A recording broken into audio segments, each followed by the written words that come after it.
Hey guys, Instructor Joe. So this segment is on tips on purchasing your first firearm, or just what to look for in firearms generally to purchase.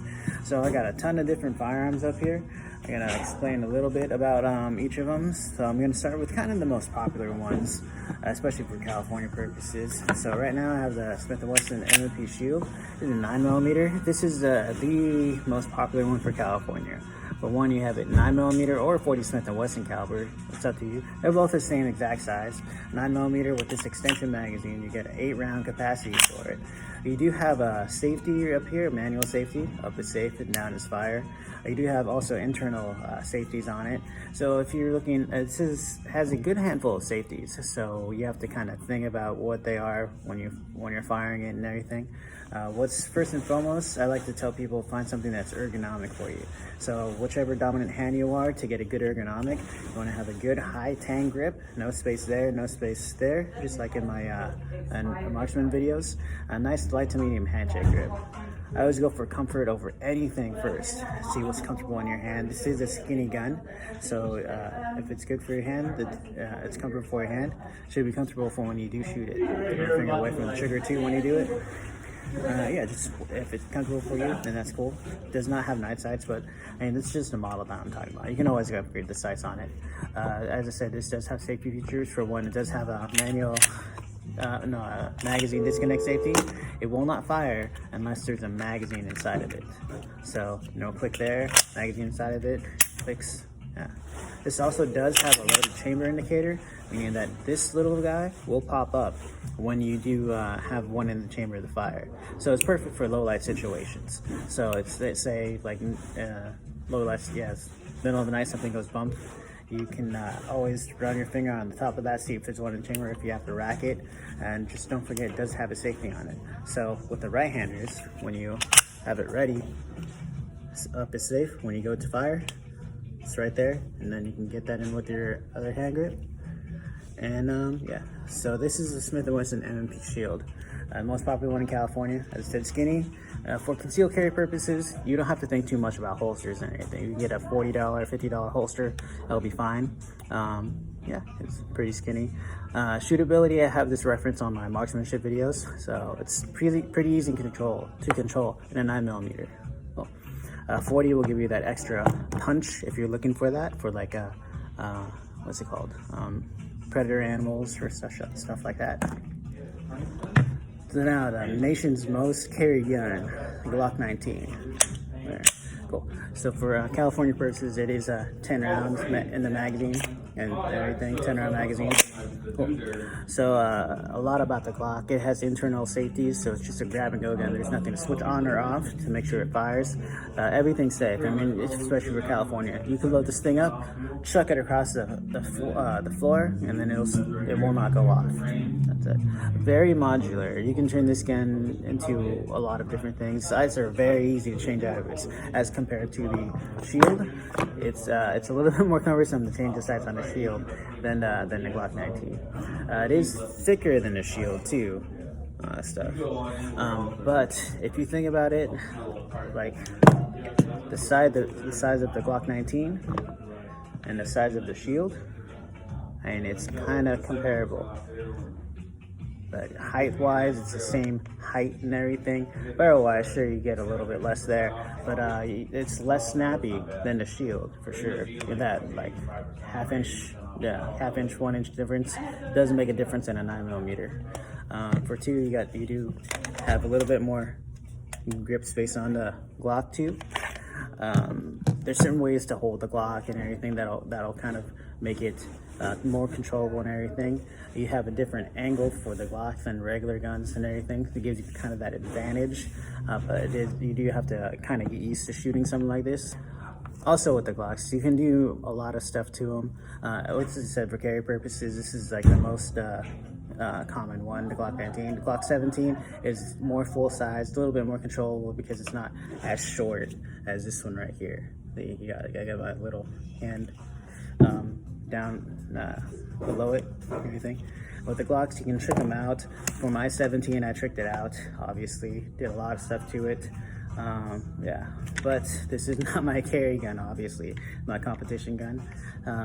Yeah, I do not intend to use this for any defense purposes or anything like that. For defense purposes, you want, especially for California, you do want to keep it as stock as possible. The stock, I mean, you don't want to upgrade too much. Sights are a different story. You can always upgrade the sights, no problems. But any other trigger work or anything, you don't really want to upgrade.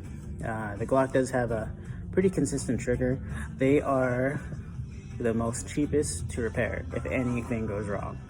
There's always parts for the Glock. The Glock armor is like everywhere too. Yeah. So it's the Glock. People think that it's too blocky or something, or think that it's too big for the hands even though it's smaller, because they can't reach the safety on it. But as I mentioned in my marksmanship videos, you don't have to, it's not made for that. It's another safety feature. To engage the magazine release, you want to roll your finger away from the trigger more so you can have that leverage to push it in. Or if you don't want to roll that finger away, keep a consistent grip, use this thumb. That's simple. All right. Also with the Glocks, you can get them in a variety caliber, 9, 40, 45. Yeah, because if you wanted the 45 for a little bit more stopping power, the 40 is good for predator animals if you out backpacking too. Yeah, for like big cats and like coyotes or something like that. Cool. So moving on to something similar in features, I do have the XDs here. XDs, they're kind of the prices in between the Shield and the Glock. A lot of different safety features too. So if you think, oh, you don't want something to grab and go like the Glock, or you don't want something to kind of manually switch like the Shield, up safe, down fire, this does have some passive safeties, I like to call them. So with the passive safeties, you have the short, not the short, you have the different kind of trigger on it, type of safe action, not a type of safe action, type of safety trigger on it, double trigger there. You do have this backstrap safety too. This backstrap safety is pretty cool. Sort of people with small hands or something, or might get a hold of it. If they have to grip it right, in order for you to even rack the gun, they have to have a proper grip to rack the gun. This does come with an ambidextrous magazine release too. So if you're left-handed, this is like kind of the one of the ones to think about. You have your left-handed magazine release, left-handed magazine release. You do have your slide catch only on one side with this. There's not a lot of stuff for California that's fully ambidextrous. At least you get that magazine release as ambidextrous. Cool. It does also, like the Shield, have this loaded chamber indicator. It's not as fluorescent as the Shields, but just enough to get you into that low light situation, to run your finger on top of it to see if there's one in the chamber, or if you have to rack it, everything. Come in variety of sizes and calibers. This is the compact version. As you see, it does have the extended magazine. It is just 10 rounds as of right now for California. Yeah, many different styles and everything. So the one thing, well, you can attach lights and lasers to any of the previous guns. You can attach it to this. The one thing I will say about these XDs, that they are not as modular as the previous models that I've shown before. Even when it comes to the sights, you have to you want to send it off to the manufacturer to get replacement sights if you wanted something upgraded for the sights. So that is the one thing I will tell you about this gun. Other than that, these are tanks. All the guns are quality. All the guns that I've shown you are tanks. The Glock is the easiest to fix. The Shield does take a little bit more time to take the sights and replace them for any gunsmith. But these ones, you do want it, if you want it professionally done, just send a slide off to the manufacturer. Everything. Carry size, it is a little bit more top heavy than Glock. As far as size comparison, you see the Glock, it is this 3-inch barrel is a little bit shorter than the Glock, not too much. As you see though, it is a bit more fatter in the slide. A little bit, just a little bit more. Adds a little bit of weight. Weight, you don't want to really rely on weight too much, kind of like the thickness and everything that you want to check out first. If you do want to consider this for like a carry gun, it is a little bit thicker that way, but it's all up to you. So the previous guns are all striker fired guns. The striker fired, if you checked out my marksmanship video, there is no hammer to it. Everything's internal. You don't have to mess around with something external to get clogged up or something, or like to catch dirt and stuff on. Other guns to you might be interested in would probably be a 1911 or something like that. Now the 1911s, they are pretty ergonomic. Well, they're pretty comfortable. A lot of stuff. You have the up is safe, down is fire. This one's an ambidextrous one. Any 1911 or any guns, it's still just all about shapes. You got your 1911s, got your striker fired or shields, and you got your Glock shapes. You got your 1911 shapes. Cool. Different variants, different manufacturers. I don't want to say different quality in manufacturers. It's different types of qualities, because they're all top quality, just different types of qualities. Springfields are different from Kimbers, and 6 Hours a little bit more modern, but more closer to the Springfields than our Kimbers. That makes sense. With the 1911s, you do have a pretty skinny grip. At any metal gun, you can customize the grip to kind of make it your own. Different models will have night sights, sometimes they won't. Most affordable ones will have fixed sights, so you cannot change the sights on these ones. With 1911s, you do have one of the most lightest, one of the most lightest triggers. Well, also does have that backstrap safety, just like the XDs. Actually, that's where the XD deprives that safety from, is that backstrap safety. Well, but this does have one of the most lightest triggers that you can get. 1911s, circa 1911. That's the overall design of it. They're usually chambered in a 9mm, not 9. They're usually chambered in a 45 ACP. They're hammer fired, single action, so you can't fire it without the hammer being back. It's not really wise to, after you rack it, to decock a 1911, just because it's kind of sensitive, at least in my opinion. Cool. I said you do have a safety. You can get an ambidextrous safety on most models, but they're pretty modular.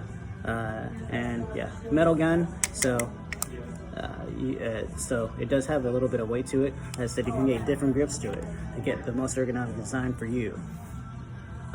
45, it has great knockdown power.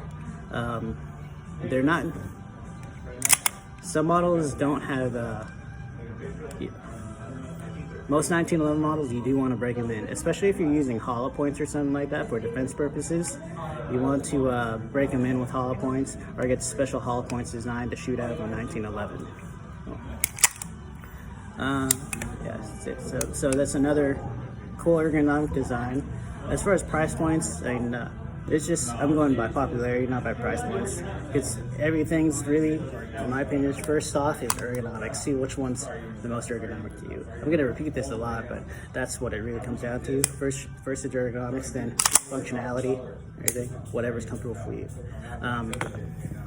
Yeah, it does have that safety, so when you do fire it, same thing with the shield. You just come up on it and then put your thumb on that safety, ready to fire. Cool. So that is the 1911. So something similar to the 1911 that's a little bit more modern. I call it the millennial gun all the time because it's up and coming, but it's been around for a while. This CZ, kind of deprived from Browning high powered, which is in the same year date as the 1911. Cool. So the CZ, this one specifically, the 75 SP01, really all 75 models will kind of have the same features as this. This does have a rail. All the models that you see, they have the rails. The 1911s, there's options where you can get a rail to mount a lighter laser if you choose to. Well, with the CZs, are a metal gun too. As I said, with any metal gun, you can change the grips to model after your hand for like the most ergonomic fit for you. This one does have different ergonomics too. It's a little bit more contoured to hands and everything. As I said, more options for that. It does have different locations for the slide release too, and does have a safety on it. The safety doesn't engage unless the hammer's back, just like that 1911. Yeah, has a different type of trigger too. So practically shooting, once the hammer's back, it has that single action, so the reset and everything is more target related, just like how 1911s are more target oriented rather than defense. But also with this one, you can, what they call decock the hammer. So pressure on the hammer, slowly squeeze trigger and ride it forward so it doesn't go off. It's a little bit more safer than a 1911 to do, but then you have a more heavier trigger for safety purposes. You can rack it, decock it, stick it in your safe or something like that, in your desk, or holster it. Yeah, that's kind of one of these ones. But when you're practically shooting, it's going to be a shorter trigger than that double action. Right. There's other concepts like the CZ that have a hammer to it and a double single action trigger. For instance, the Sig Sauers, they have a double single action trigger with a decocker right here. Oh, this is the decocker. That's the side lock. So basically, once you rack it back, if you have one in the chamber and you're gonna holster it or something and put it in your nightstand, the hammer will drop if you use this lever right here. Okay, right there. You put in your nightstand or holster it or what have you, a little bit more safer trigger. If you're looking for something more safety features without having to click on or off, it'll still fire in that sequence, but then after your first shot, it's going to have that little target trigger, basically single action. The Sig Sauers do have a different ergonomic to it. It's also something to consider as like the CZs. It is a metal gun too, aluminum, a little bit more lighter weight than some other steel guns, and customized grip. This is kind of the same concept as my 1911 grip. Actually, same brand and everything, just on a different gun. Cool. Ergonomics. Yeah, this does also have a loaded chamber indicator. Here, it'll pop up. It does have night sights too. Some guns that are, as far as price point, if they're up in value, like this is one of our most expensive guns in the shop, it does have the nice Cerakote job to it, the coloring. It does have the better upgraded grips, and it has night sights with it too. But those are the kind of differences in between like the Glock prices and something like this. Because if you were to add it on to the price of the Glock, or even the CZ, different grips, night sights and everything, and the installation fee. This also has internal upgrades for the trigger too, and it's already stock. You don't have to kind of be wary about if you change it, and if you use it, you might get in trouble. This is already stock with a nice trigger on it too. Really good for target practice, and it's a little bit more easier double action pull if you use it for defense situations. Then you don't have to worry about getting it tuned up or anything. This is good to go right out of the box.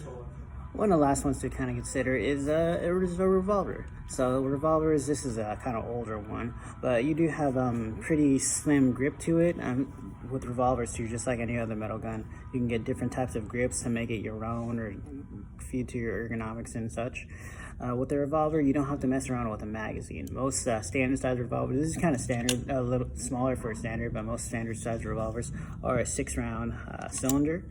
This is a 4-inch barrel. It's like anything physics. Anything heavier or longer is going to have less recoil than anything shorter than its predecessors. With the revolvers, some have the hammer, some don't have the hammer. It's with the hammer, it's just like on the semi-automatics. When you pull it back, it's easier for you to fire the gun off.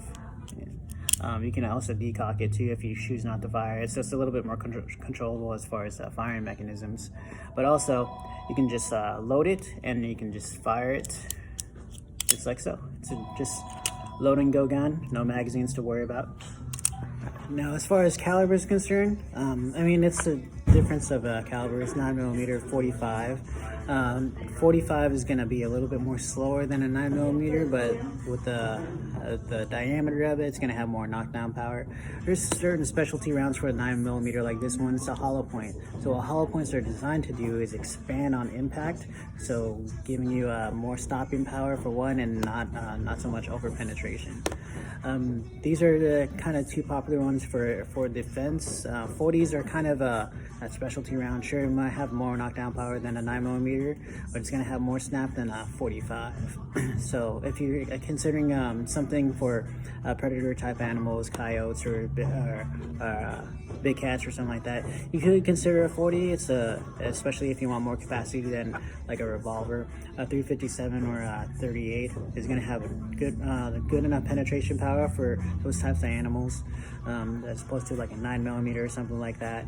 So if you're getting something for like say fishing or something, you can do like a 38, 357, or even a 40, whichever your preference is. It all depends on first what's more ergonomic in your hand. If you choose to do revolver, 38 special, they do have a some more penetration rounds if you're worried about cats too, or 40 or even like 10 millimeter. 10 millimeter is good for hunting.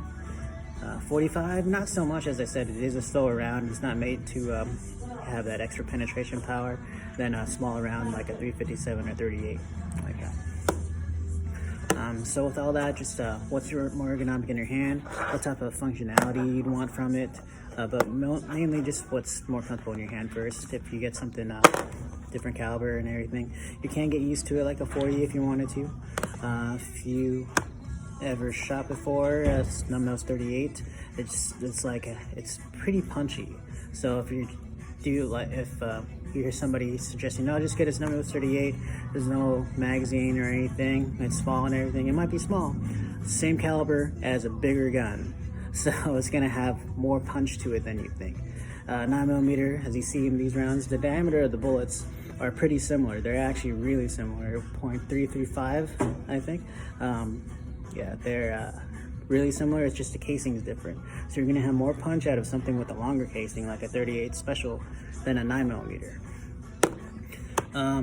Also, if you do consider something like a 38 357, you want to keep in mind the grains of ammunition. Grains will kind of determine what kind of kick you're gonna get. Something with this one's gonna kick a little bit more heavier than something with a lighter grain, like 125 grain, something like that, especially with a 357. Even 45, it's like 230 grain. Something 185 grain is gonna kick a little bit less than something 230 grain, which is the standard. The grains are basically how heavy the bullet is. More weight to it, the more powder it has to go through it, and just creates an odd kick. 9mm is kind of unique though. If you go like 147 grain, I noticed that the kick is softer because just like 45, it's a slower round. So a slower round through a 9mm, it's not gonna recoil as much as I've noticed, something like that. Most nowadays people are going with the heavier grain ammunition for the 9mm for defense. So I hope this video helps you kind of decide or gets you in the right mind track of what you want to get for your first gun. Yeah, if you want, you can always come by, hold a whole bunch of guns and see what one's more comfortable for you. This is Instructor Joe, and happy shooting.